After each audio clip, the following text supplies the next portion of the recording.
YouTube! What's going on, YouTube? It's your boy, me back with a motherfucking video, back with a motherfucking reaction, man. I told y'all niggas I'm coming every single day, man. I'm here every single day with it, you know what I'm saying? And I'm gonna try to start uploading 2 times a day now, so y'all can get 2 times a day now. You feed me? So, yeah, I'm on the ground right now to 1,000 subscribers. We're gonna get there really, really soon, you know what I'm saying? And hopefully within like the next month, we're gonna get there. If I keep on uploading every day, I feel like I'll get there. I feel like if I be consistent enough and I keep putting content in y'all face, and I'm gonna get there. You feel me? That's just how this shit go, you know? But with that being said, yeah,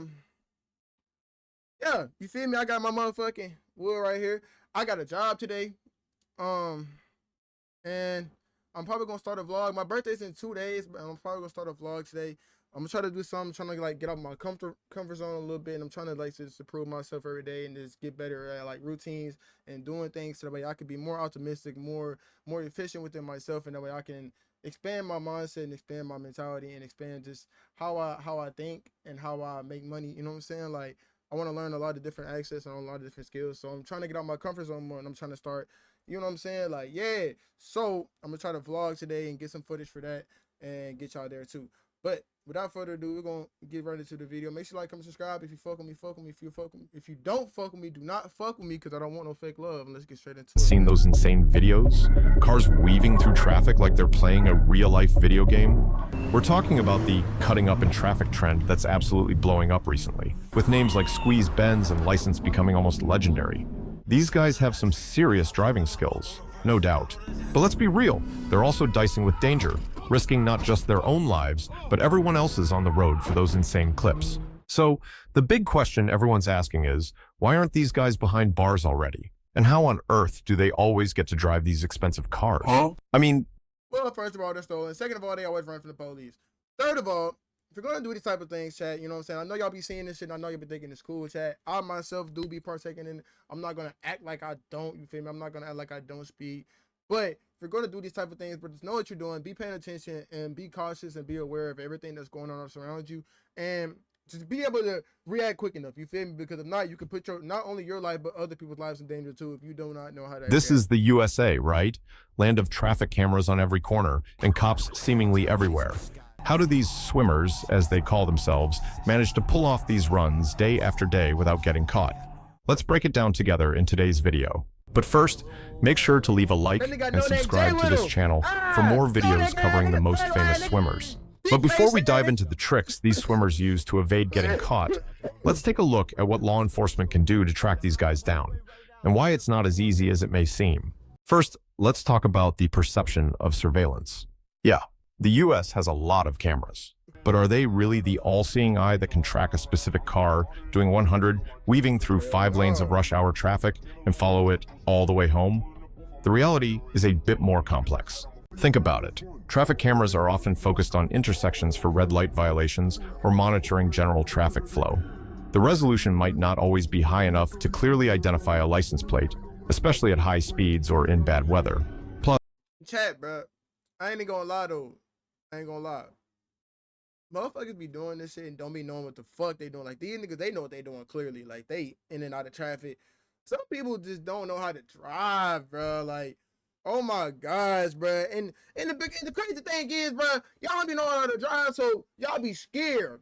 When you be scared, you put everybody else's lives at risk because you're doing stupid shit. You're taking great big breaks. You're going very, very slow when the traffic going fast. You just doing everything out the ordinary. If you gonna drive, I don't give a fuck if you're old, new, young and new. I mean, young and you. Learn to stop being fucking scared. It's nothing to be scared of. If you just drive with fucking caution and be aware of what the fuck is going on around you and be aware of using your turn signals and shit like that. It is nothing to be scared of. What the fuck are you fucking going 40 fucking miles on the damn 60? What are you brake checking me for? Why do you have to come to a complete stop just to turn? Why? I can see if it's like a dip, but it's not. You do not have to stop just to fucking turn. I'm sorry. I had to get that off my chest. Plus, the sheer volume of traffic in major metropolitan areas makes it like finding a needle in a haystack for law enforcement to manually track a single vehicle in real time through this network. But what about general police presence, you might ask? While you might see patrol cars, the resources needed to dedicate officers to specifically monitor for and pursue these high-speed traffic violators across a sprawling city are immense. Police departments have to prioritize calls based on severity, and while cutting up is dangerous, it might not always be the top priority in a city dealing with more immediate threats. Furthermore, the very nature of the offense makes it difficult to address. Cutting up is often a short burst of intense activity. These drivers might engage in the dangerous behavior for a few minutes to get their footage and then quickly blend back into normal traffic or disappear altogether. Slow. So we're good. Let's look and get off at this exit. Did we lose the cops? Did we lose the cops? Let's get off at this exit. Are they inside of the Explorer? No. This hit-and-run style makes it incredibly challenging for law enforcement to react in time to intercept them. Even if a report comes in, the individual could be miles away or have already switched vehicles by the time officers arrive in the area. So, we touched on the sheer difficulty of tracking these guys, but let's dig a little deeper in. I ain't gonna lie. That nigga was on point because them niggas get out the corner of a nigga. Bruh, police officers. Let me tell y'all this. Y'all niggas cannot talk. Stop acting like it. God dang. Stop acting like y'all gonna catch us. Stop it. Stop it. Just stop. The only reason y'all be catching motherfuckers, cause motherfuckers be crashing. Real shit. Like, let's just keep it a whole buckaroonie right here. You motherfucking feel me? With that being said, you pull in front of somebody else's car like they not finna go the other motherfucking way. You pulling in front of a motherfucking car like they not finna hit your shit, nigga. They trying to get the fuck on. Into what law enforcement is actually up against when they do spot someone pulling these driving maneuvers. It's not as simple as just flipping on the lights and sirens and giving chase.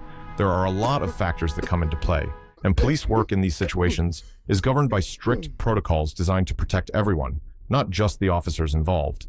One of the biggest hurdles are our strict departmental guidelines. Many police departments in the US have very clear rules about engaging in high-speed pursuits, especially for non-violent offenses like reckless driving. The risk of a high-speed chase causing an accident that injures or kills innocent bystanders is a major concern. Departments often prohibit risky maneuvers like intentionally bumping or ramming a suspect vehicle at high speeds unless there's an imminent threat of serious harm to others. This means officers can't always just force these swimmers off the road, even if they have the opportunity. And perhaps the most critical element is the constant risk assessment that officers have to perform in real time. Even if a police officer witnesses someone swimming through traffic live, they have to immediately weigh the potential outcomes of initiating a pursuit. Yeah. Do they chase after the driver, potentially escalating the dangerous behavior and pushing them to drive even more recklessly in an attempt to escape? And most of the time what's crazy is y'all motherfuckers chase. Y'all motherfuckers choose chase. Y'all niggas gonna chase a motherfucking Hellcat and a motherfucking Taurus. What the fuck? Like, knowing you finna get your shit blown the fuck out. What the fuck? Or do they decide to hold back, allowing the suspect to get away in that moment, but potentially preventing a high-speed collision that could kill someone? It's a split-second decision with life or death stakes, and officers are trained to prioritize public safety above all else. Sometimes the safest option is to not pursue. Now, let's get back into the minds of these swimmers and look at some of the specific tactics they use to stay ahead of the game. Because it's not just about driving fast, it's about knowing the urban landscape and utilizing technology to their advantage. And most importantly, the art of vanishing. One key aspect is their route knowledge. These drivers often operate in specific areas they know intimately. They've likely scouted out shortcuts through residential access roads, pedestrian zones, which of course adds another layer of danger, or even construction sites. This allows them to quickly disappear from main roads and potentially lose any pursuing officers who aren't familiar with these alternative routes. It's almost like they've rehearsed their escape routes, knowing exactly where to turn and where the dead ends are. Beyond just knowing the roads, they also leverage technical aids. Them niggas driving though like a motherfucker.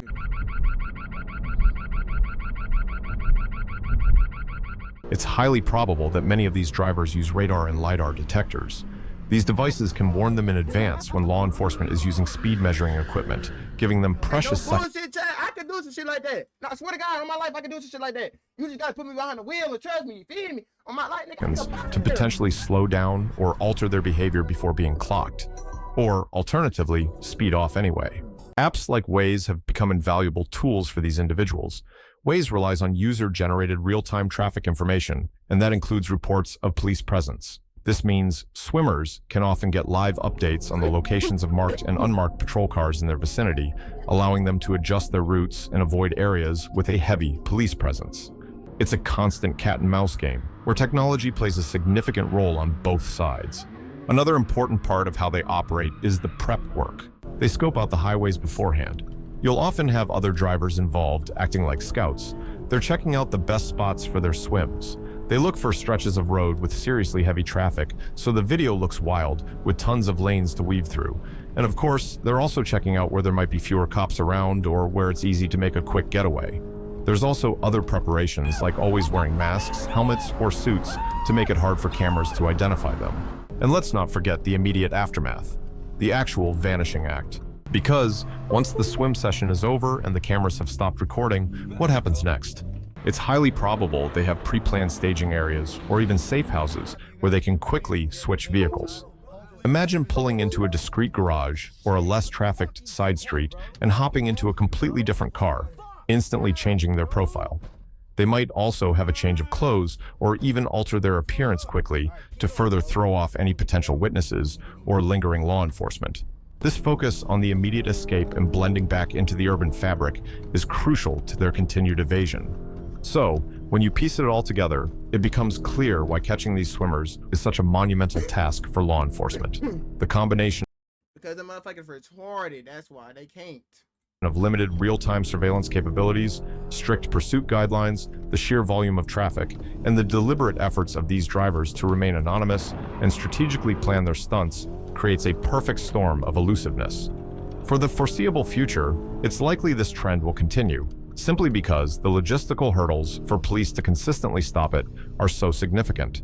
However, it's important to remember that there's always an element of chance involved. Despite all their precautions, these individuals are still breaking the law in a very public way, and eventually, someone might just get unlucky. Take the case of the well-known swimmer, Squeeze Benz. While he managed to evade authorities for a significant period, he was eventually apprehended. Interestingly, his arrest wasn't the result of a dramatic high-speed chase. Instead, law enforcement was able to connect him to his online identity through a combination of factors, including his distinctive online presence and eventually a traffic stop for a less extreme violation. This allowed them to positively identify him and bring him in. It serves as a reminder that even with careful planning, the risk of getting caught is always there, whether through a stroke of bad luck or persistent investigative work. But what do you think about all this? I ain't gonna lie. Me personally, I think that, hey, if you want to take that risk, you know what you're doing, you know what I'm saying, and you know how to really drive, yeah, that's your life. Just make sure you don't put nobody else's lives in danger in the process. Because there are still people out here with children. There are still people day by day going to and from work, taking their kids to school, blase, blase. You know what I'm saying? Just be smart about what you're doing. You know what I'm saying? Like, be aware of what's going on. Be aware of other people, not just yourself. With that being said, it's your boy Emery. I'm gone.